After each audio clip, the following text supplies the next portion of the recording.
Hello and welcome everyone.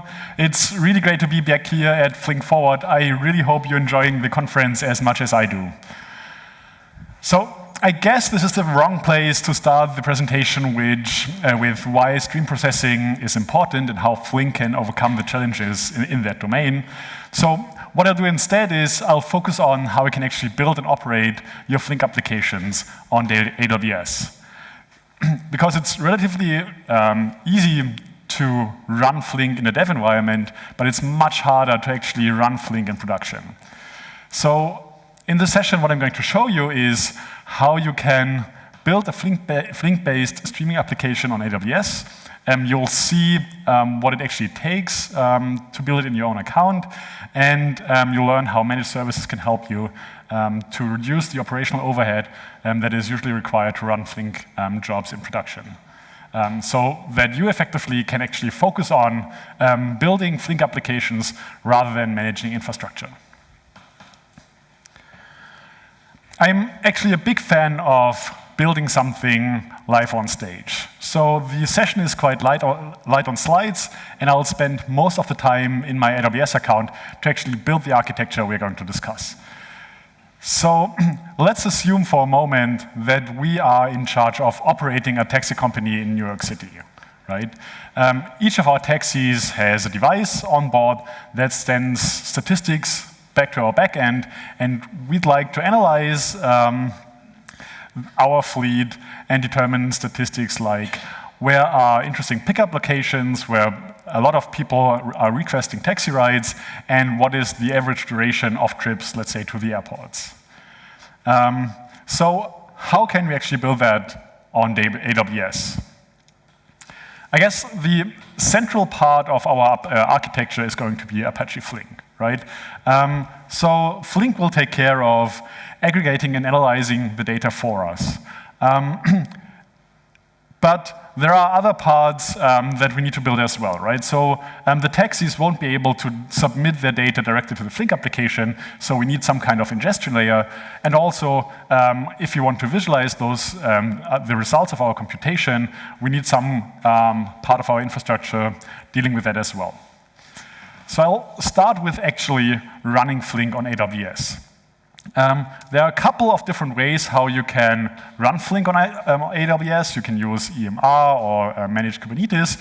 But in this session, I'll specifically focus on Kinesis data analytics for Java applications, which is basically a managed Flink offering.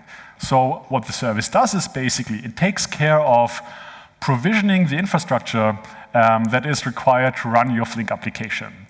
So you basically give us your jar file, the jar file of your Flink application.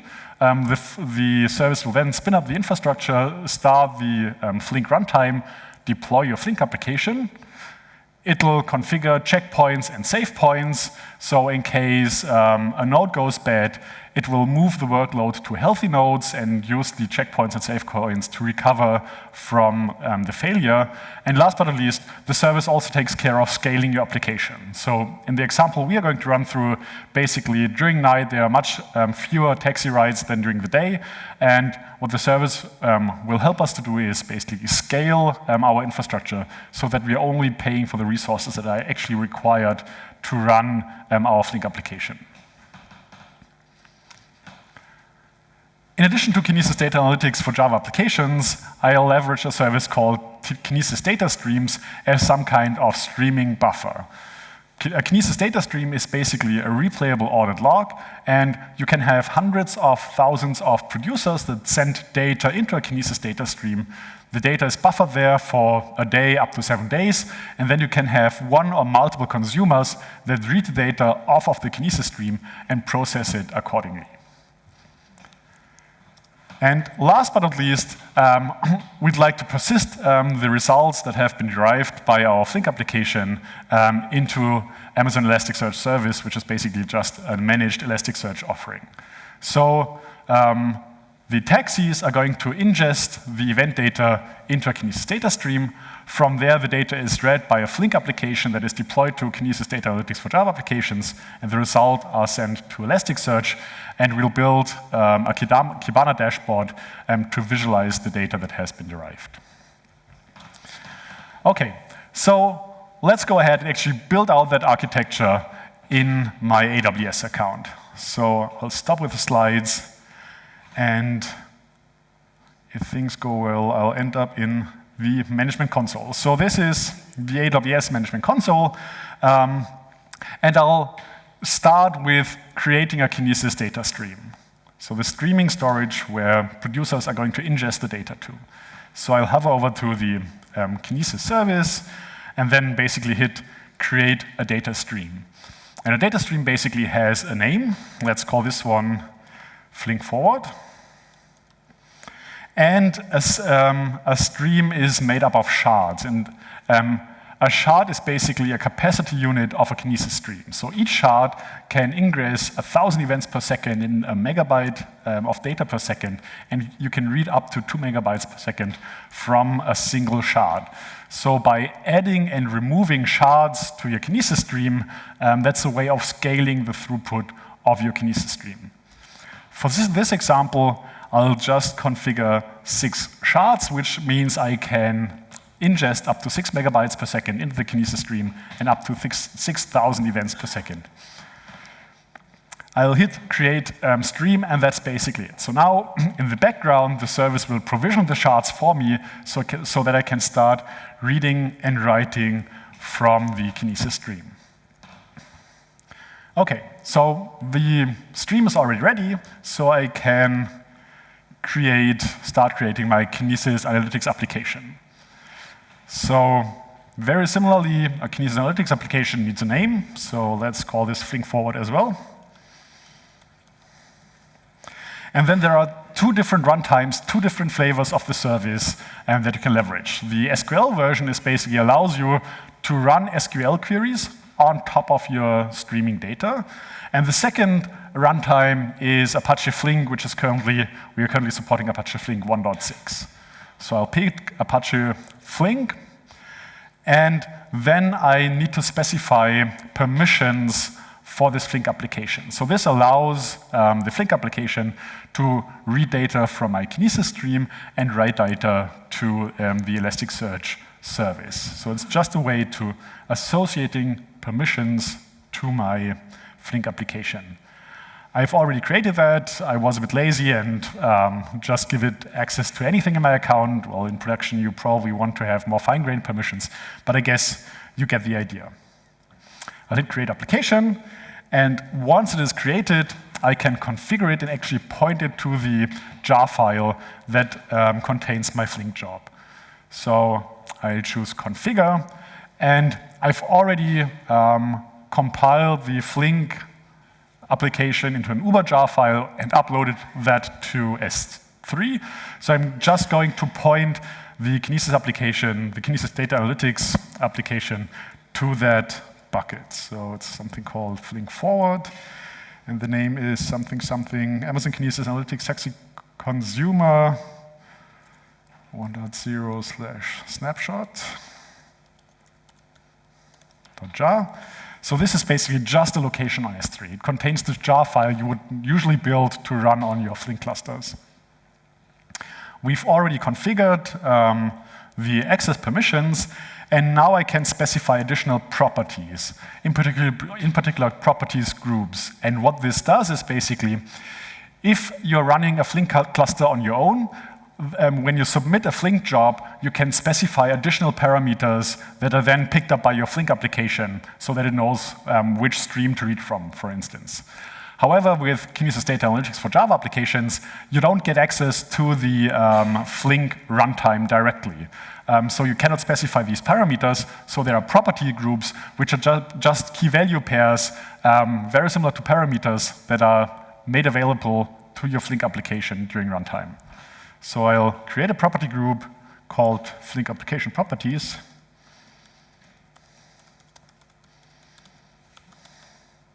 And then I add the input stream name and the Elasticsearch endpoint. So the input stream name is Flink Forward. That's the stream we've just created.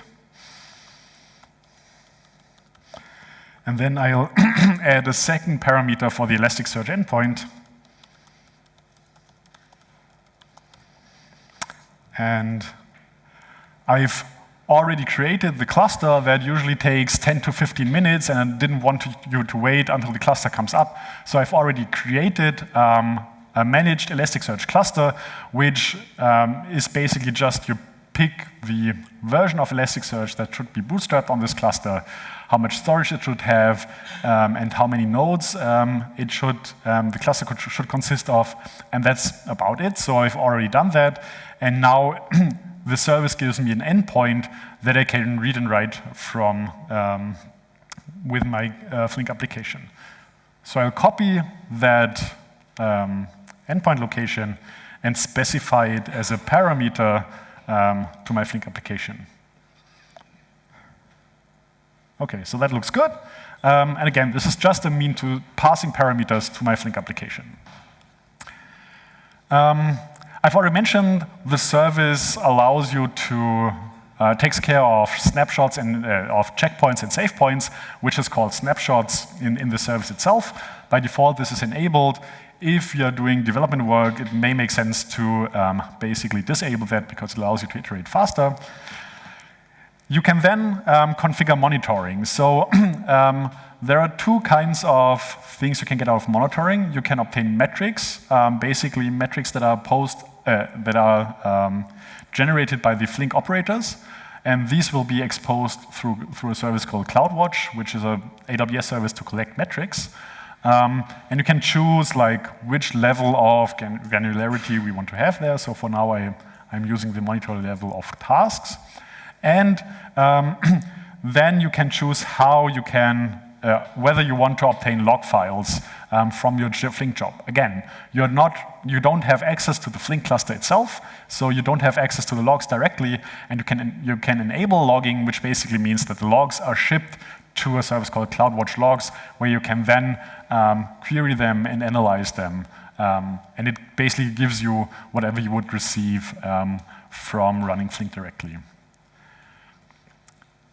And last but not least, you can configure scaling. I'll talk about the details in just a second. So for now, I'll just enable that. And this means that the service will monitor the CPU utilization of your cluster and then scale the Flink application accordingly. OK, I'll hit update. And what this does now is the service basically reads the jar file, packages it up into a Kinesis data analytics application, and now the application is ready to be executed. So all it takes now is to hit run, and the service will now spin up infrastructure on your behalf, deploy your Flink job onto this cluster that has been provisioned. Checkpoints have been configured so it can recover from failure, and it will take care of scaling. Cool. So that takes a minute or two to deploy, and while that is deploying, I'll actually start sending events into the Kinesis stream. So I'll basically use a Java application that is reading a historic data set of taxi trips from S3, and it replays this data set as if the events were to occur in real time. So basically what this does is just, it's a public available data set, and the application, the producer application, reads that and replays it into the Kinesis stream, right? And as you can see, like we're currently ingesting up to 10,000 events per second into the Kinesis stream. Cool. So at some point, the Kinesis application is hopefully coming up, and we'll start processing events from the Kinesis stream. So basically, what is happening right now, I'm ingesting events into the Kinesis stream. The Kinesis data analytics application or the Flink application will read these events, aggregate them, and send statistics to Tapana so that we can build a dashboard that we can take a look at. OK, so finally the application came up. If I reload the screen, we can then see the actual operator graph. So it's a pretty straightforward program that does some calculations and then ingests the results into Elasticsearch.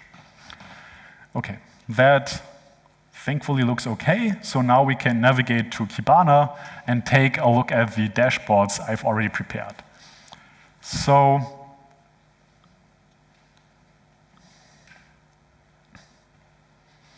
as you can see here on the left-hand side, we have a map of New York City, and what this map displays is basically the most frequent pickup locations. So I'm basically clustering by geolocations and then determining how many taxi pickups are requested for that particular spot.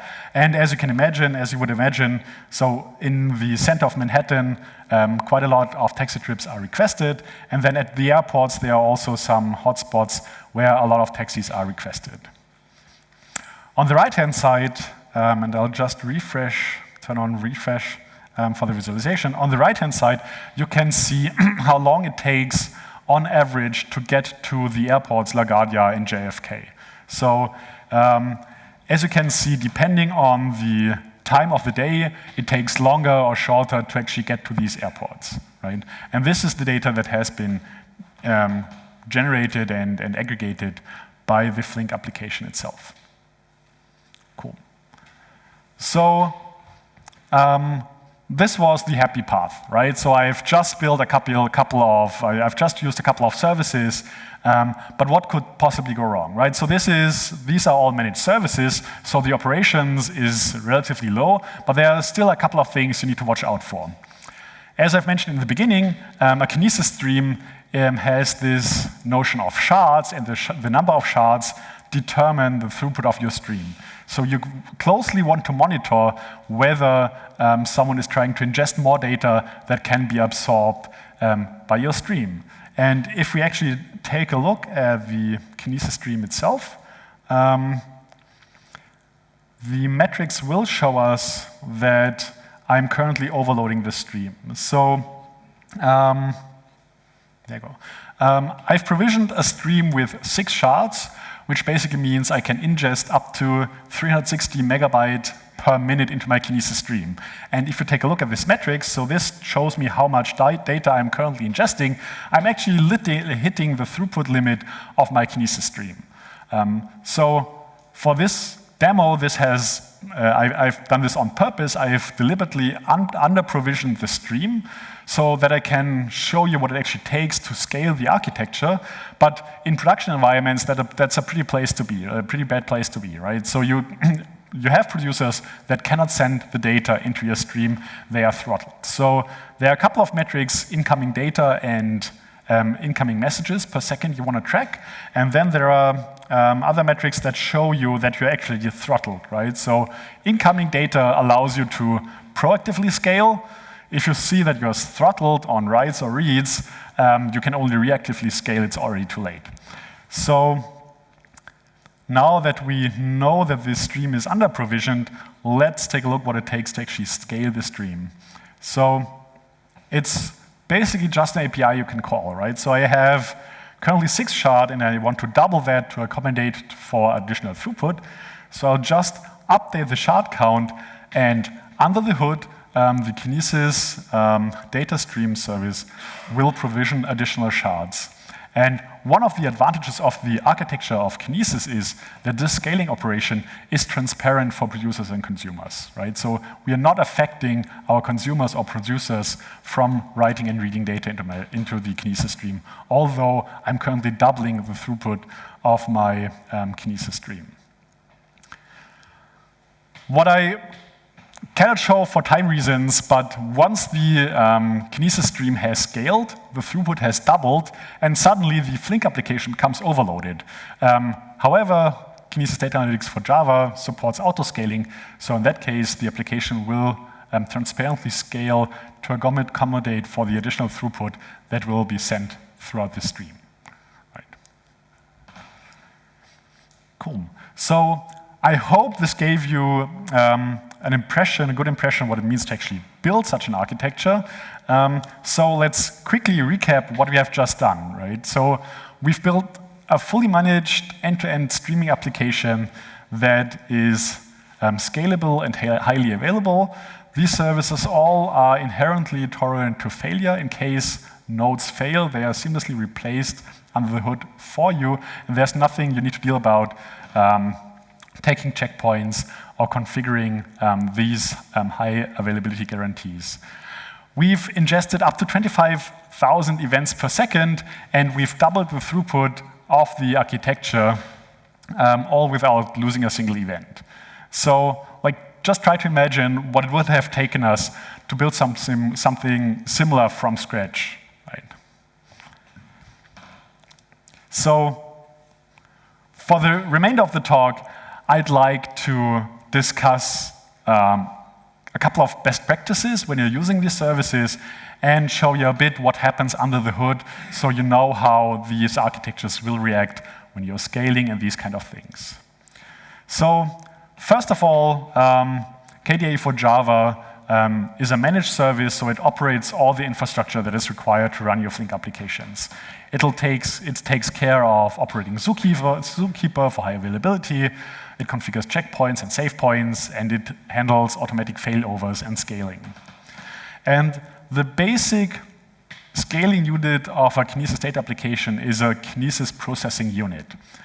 So when you are running a KDE application, you actually need to tell us how many KPUs should it use. And a KPU basically determines the parallelism of your application. So 1 KPU gives you a parallelism of 1, 8 KPUs gives you a parallelism of 8. And each individual KPU gives you 1 vCPU, 4 gigs of RAM, and 50 gigs of storage, right? And by adding and removing these KPUs, you can actually scale the Flink application under the hood. This works pretty well if you're CPU bound, or maybe even if you're memory bound. However, if you are I/O bound and your Flink job basically is idling around waiting for I/O, you probably want to scale it out further, but you actually don't need additional CPU or memory resources because you're just waiting for I/O. And to accommodate these use cases, you can actually increase the parallelism per KPU, which basically means a single KPU can give you can cater for a parallelism up to 8, right? So within you then will end up for just paying for a single KPU, but your Flink application can run with a parallelism of 8. And this has been implemented to allow for use cases that are I/O bound and don't require a lot of CPU and memory. The service will actually scale on your behalf, regardless of whether it's done automatically or manually. It's still Flink under the hood. So what happens if you trigger a scaling operation? It basically causes some downtime for your application, because what happens under the hood is we'll trigger a save point, we'll tear down the application, bring up a new one with adapted parallelism, and resume from the save point. And that takes a minute or two, so you'll see some downtime in your application. And if you configure autoscaling, basically the service will monitor the CPU utilization of the cluster and use this metric to scale your cluster in and out. So it will scale out quite aggressively within minutes. It'll take more time to scale in, mainly because it causes downtime and you don't want to interrupt your Flink applications too often.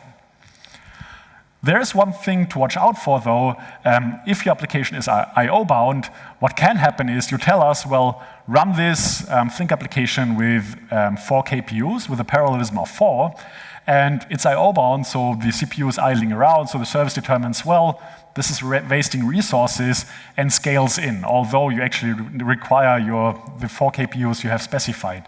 So if you are I/O bound and using the service, please disable autoscaling, because it may actually scale in when your application needs the parallelism as it's bound on I/O. Cool. When I've created the application, we've already discussed quickly a couple of metrics to watch out for. So This is covering more the entire architecture rather than is specific to Flink. Flink will expose metrics on an operator level, but there are additional metrics that are quite important to watch out for. So for the Kinesis stream, please monitor the incoming records and bytes metrics, because they tell you if you are approaching one of these limits and want to scale proactively. Then there are also metrics that tell you when you're actually already throttled, so you can at least scale reactively, which may not be the best thing, but at least you are aware that you need to scale. And then there is a very interesting metric called millis behind latest. So this basically tells you the number of milliseconds the consumer, so the Flink application, is behind the head of the stream. So it tells you if your Flink application is lagging behind. And what you can see in this graph is basically, it's the scenario we were running through. The blue line indicates how many events are sent to the Kinesis stream, and the orange line is the iterator age milliseconds metrics, or millis behind latest metric. So basically, what happens here is we've been ingesting events, and then I scaled the stream. So there has been a lot of back pressure from the producers. So the number of events that are ingested into the stream spikes, and at some point it falls back to the new baseline, which is substantially higher than before. However, after the scaling operation completed, the Flink application starts to fall behind, right? It cannot deal with the additional throughput that is added to the stream, so the application falls behind. It then scales, so we have a gap in the graph. This is how long it takes to scale, and once the scaling operation completed, the metric drops to 0, basically meaning that the Flink application has caught up to the head of the stream. You can also obtain logs through CloudWatch logs.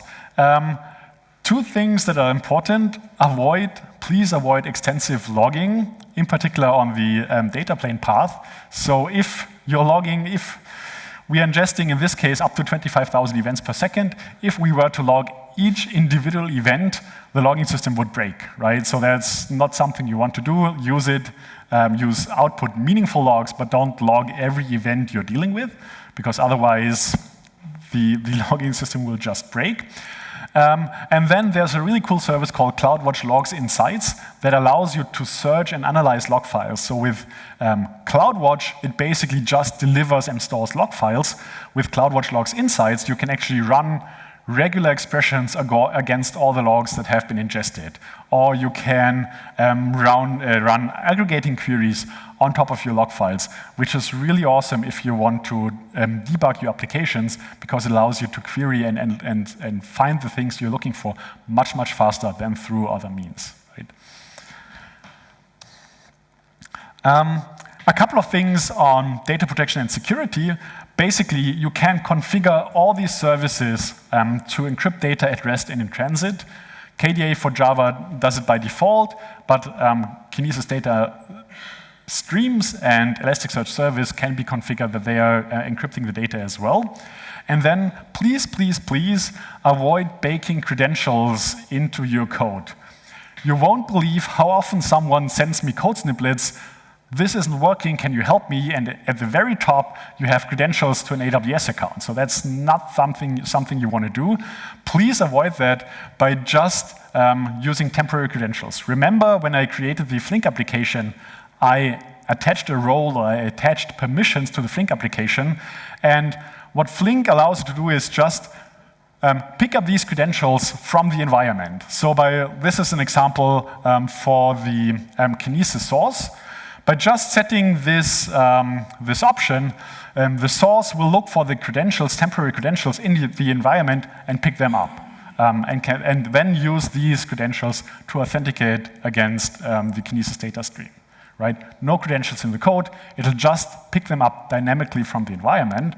And even if you needed to, let's say, talk to a database where you need a password and a username, again, don't store them in the code. There are services that can help you to securely store these credentials and rotate these credentials for you. Okay, a couple of further readings. If I needed to brush over quite a few details.